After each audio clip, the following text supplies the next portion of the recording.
Espírito Santo de Deus, Ele quer morar dentro de você.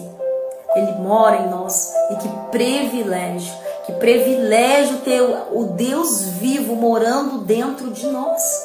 Você já parou para pensar, você que é batizado no Espírito Santo, amém? Você que fala em novas línguas, você já parou para pensar que você tem o próprio Deus vivo morando dentro de você, para que você seja bênção, para que você profetize vida, para que você, onde quer que você ande, faça a diferença e mostre a luz de Deus? É poderoso, queridos. É poderoso ter o Espírito Santo dentro de nós.